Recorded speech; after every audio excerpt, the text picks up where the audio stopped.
నా కోసం ఇక్కడ ఇచ్చేసిన పెద్దలందరికీ నా నమస్కారం. మీరు చాలా వీరుల కోసం ఉంటారు. వాళ్ళు మన స్వాతంత్రం కోసం చాలా పోరాడారు. ఎగ్జాంపుల్ తీసుకుంటే మన అల్లూరి సీతారామరాజు, మన జిల్లా పేరు కూడా అల్లూరి సీతారామరాజు పెట్టి చాలా గొప్ప పని చేశారు. అలాగే బిర్సా ముండా అనే ఒక వీరుడు కూడా మన స్వాతంత్రం కోసం పోరాడాడు. బిర్సా ముండా అనేవాడు 1795 నవంబర్ 15న జార్ఖండ్ పులిహాట్లో జన్మించారు.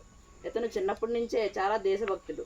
అతను చదువుకోవాలని తన తల్లిదండ్రులకు తిండికే స్తోమత లేదు. 2 పూటలు తింటే ఒక పూట తినకుండా ఉండేవారు.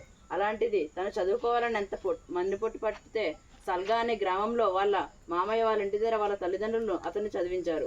దాని తర్వాత చైబసా మిషనరీ స్కూల్లో ఒక పాస్టర్ దగ్గర చదివించి ఆ పాస్టర్ నువ్వు చదువుకోవాలంటే నీ మతం మార్చాలి, అప్పుడు నీ పేరు బిర్సా డేవిడ్గా మారుతుంది, నీ మతమే నువ్వు ఒక్కదానివే కాదు నీ ఫ్యామిలీ కూడా మతం మార్పిడి జరగాలి అని చెప్పారు. అదంతా ఇష్టం లేక బిర్సా చిన్నప్పటి నుంచే చాలా దేశభక్తి, తన ముందు ఎంత పెద్దవాళ్ళున్నా ఎలాగైనా సమాధానం ఎదిరించి చెప్తాడు. అలా చాలా చుట్లు తిరిగాడు. ఇలా ఎందుకు బ్రిటిష్ వాళ్ళు మనల్ని ఇలా బానిసలుగా ఎందుకు చేస్తున్నారు, బ్రిటిష్ వాళ్ళు అసలు ఇలా మన దేశానికి ఎందుకు వచ్చారని చాలా ఆలోచనలకి తనకు సమాధానాలు దొరకలేదు. అలా పై చదువుకొని 1894 సంవత్సరంలో బిర్సా 400 మంది జనాలతో కుత్తా పోలీస్ స్టేషన్ మీద దాడి చేశాడు. దాడి చేయడంతో పైచేయి సాధించారు. కానీ ఇలా బ్రిటిషర్ల పైన దాడి చేయడం వల్ల బిర్సాకి 2 సంవత్సరాలు జైలు శిక్ష కూడా అనుభవించాడు.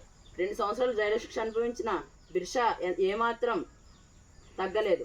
1997లోని మళ్ళీ బిర్సా తిరిగి వచ్చి చాలా దాడులు అవన్నీ చేశారు. దాని తర్వాత బిర్సా కొండ మీద ప్రవేశమవుతున్నారని తెలిసిన పోలీసులు బిర్సా అనుచరులు బిర్సా క్షేమం కోసం బిర్సాని తప్పించి వాళ్ళు చాలా దాడి చేశారనమాట. దాని తర్వాత బిర్సాని పట్టించిన వాళ్ళకి నగదు ఇస్తామని బహుమతించి బిర్సా డబ్బు కోసం చాలామంది బిర్సాని పట్టించి అతని అనుచరులు కూడా పట్టించారు. బిర్సాని జైల్లో ఉంచి బిర్సా జైల్లో ఉంటే అతను అనుచరులు గోడలు పగలగొడతారని తెలిసి చాలా భయపడేవారు. అలా చాలా భయపడి బిర్సాను ఒక వేరే గదిలో ఉంచేవారు.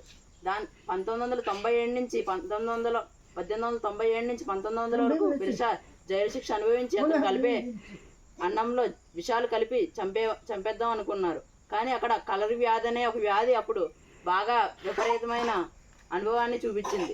దాని తర్వాత కలర్ వ్యాధితో చనిపోయాడని బిర్సాను నమ్మించి ప్రజలను నమ్మించి బిర్సాను చంపేశారు.